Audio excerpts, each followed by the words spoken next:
Vampiros, a única raça que não tem sua alma apagada depois da morte.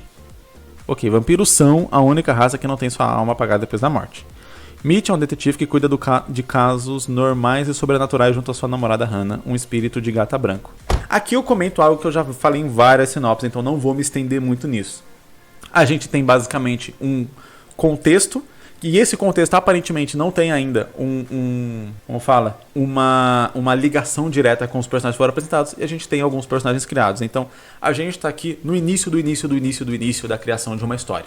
A partir daqui começa o verdadeiro trabalho. Então a gente tem um contexto, vampiros são a única raça que não tem sua alma apagada depois da morte, e a gente tem dois personagens criados, um detetive que cuida de casos normais e sobrenaturais, e um espírito de gato branco ali, algo assim, que é namorada desse personagem, né? Aqui, logo de cara, ó, pra ver como a gente tá bem no início da criação e a gente precisa desenvolver a partir daí. Logo aqui eu consigo ver já um furo de roteiro. Qual que é o furo de roteiro? Vamos analisar de novo. Vampiros são a única raça que não tem sua alma apagada depois da morte. A Hannah é um espírito de gato branco. Ou seja, se ela é um espírito, ela é alguém que morreu. Se ela é alguém que morreu, logo a alma dela não foi deletada. Se a alma dela não foi deletada, então temos um furo de roteiro, porque ou ela tinha que ser um vampiro antes, mas fala que ela é de gato branco. Então já temos um pequeno furo aí.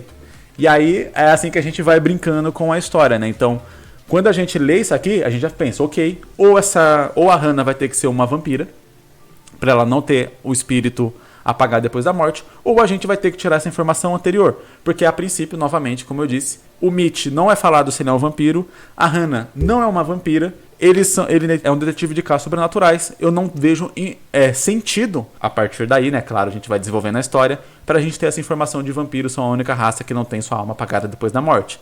Então, o que eu faria aqui é começar a estruturar qual a história que eu quero contar e, beleza, se eu gostei dessa ideia, se eu quero manter essa ideia na história de que os vampiros não têm sua alma apagada depois da morte, então eu criaria um caso para esse detetive investigar que envolveria exatamente isso. Talvez a alma de um vampiro vindo, querendo que ele investigue a própria morte. Como que ele morreu? Quem que matou ele?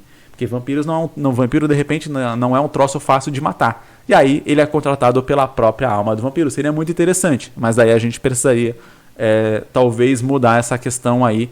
Ou de eles serem a única raça que não viram um espírito depois. Ou da Hannah ser um espírito, né? Ou ela pode ser alguma outra coisa, não outro ser sobrenatural, não necessariamente um espírito.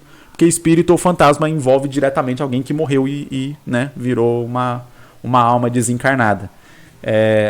Mas, cara, gostei da ideia, gostei do lance do detetive com a namorada e tal. Parece aquele negócio legal, mas a gente tá muito no início aqui. A gente tem muito o que desenvolver a partir daí. Pegar as ideias, transformar esse contexto aqui numa trama, desenvolver quem são esses personagens um pouco mais a fundo, né? O que eles passaram, como que a namorada dele morreu para poder ser reencarnado, para poder virar um espírito, etc. Como que isso marca o personagem. A gente tem várias perguntas aqui que podem ser feitas.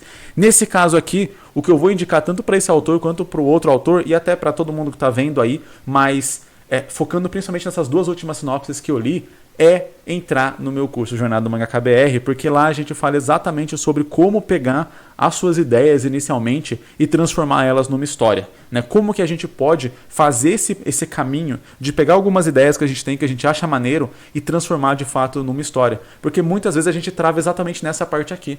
A gente vai tendo algumas ideias, acha elas legais, vai viajando, pensa nos desenhos, etc, nos designs, essas coisas assim, mas nunca sai dessa questão de imaginar a ideia, de só pensar nisso, de só ficar viajando nessas ideias e realmente transformar ela numa trama, começo, meio, fim, acontecimentos, etc. Todas essas coisas que vão fazer realmente a história poder progredir, que a gente possa, a partir daí, desenvolver o nosso roteiro, que é a etapa onde a gente vai definir realmente o começo, meio e fim, fazer o nosso storyboard, fazer nossas páginas, transformar realmente, fazer o nosso mangá de fato. E por isso várias pessoas acabam na primeira página. Porque o que mais acontece, o que é mais comum, e aconteceu comigo também muito, então eu falo aqui de experiência própria, tudo que eu falo aqui é por experiência própria, é você parar na primeira página, porque você sai dessa ideia aqui e começa a desenhar. Então a pessoa pega ali no começo e desenha ali o personagem fazendo algum diálogo com a gata, etc. E aí depois não tem muito mais para onde seguir.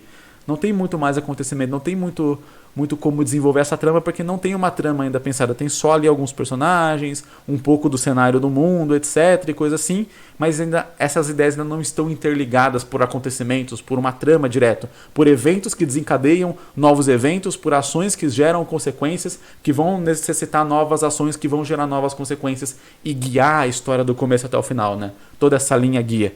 E aí, como eu disse, tudo isso eu ensino no Jornada do Mangaka BR, em detalhes. E isso aqui é só metade do curso, né? Metade do curso é só a gente falando aqui sobre essa parte. E depois vai ir para a prática mesmo, que é como colocar isso em páginas, como desenvolver suas páginas da melhor maneira possível, que é algo que, né, principalmente nos vídeos de sinopse aqui, eu nem chego.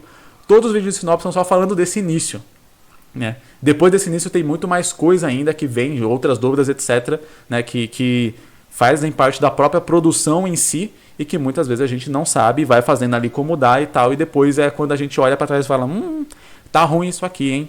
E aí a pessoa às vezes, muitas vezes pode até desanimar e às vezes tá ruim só porque ela não sabia, não tinha o conhecimento necessário ainda para fazer aquilo de uma maneira boa, e é por isso que eu tento ajudar aqui, tanto no canal quanto no Jornada do Mangaka BR, lá de forma muito mais aprofundada, muito mais específica, focando em alguns detalhes que eu simplesmente não poderia trazer um vídeo aqui no canal, porque o YouTube não ia mandar para ninguém, porque, enfim, eu preciso fazer os conteúdos serem pesquisáveis e encontráveis pelo público, para não depender única e exclusivamente da indicação do YouTube. E aí, por conta disso, tem vários conteúdos mais técnicos que eu não consigo trazer aqui no canal, e por isso tem aulas específicas, aulas de 20 minutos às vezes falando só sobre um conteúdo específico ali que vai te ajudar na hora de realmente pegar essas ideias aqui e transformar elas em um mangá. Eu sempre pego aqui para mostrar, né? Pegar suas ideias e realmente conseguir fazer páginas e páginas e páginas de uma história que faça sentido e que as pessoas vão gostar de ler. E aí eu posso estar parecendo um pouco desumilde nessa hora, mas eu recebi vários comentários de pessoas que gostaram muito aqui e gostam muito dos meus mangás. Claro, eu tenho muito que melhorar, tenho muito que continuar aprendendo, né? Eu continuo errando e continuo aprendendo com meus erros, como eu falei aqui no início do vídeo, faz parte, mas com os erros que eu já aprendi, já superei, eu posso passar para você não precisar cometer esses mesmos erros e ter que aprender com eles, cometer erros novos aí, pelo menos, e possa avançar muito mais, né? Já começar o mais certo possível. O link está aqui na descrição para que você possa fazer a sua inscrição, e eu vou gostar demais de te ter como aluno lá no Jornada do Mangaka BR.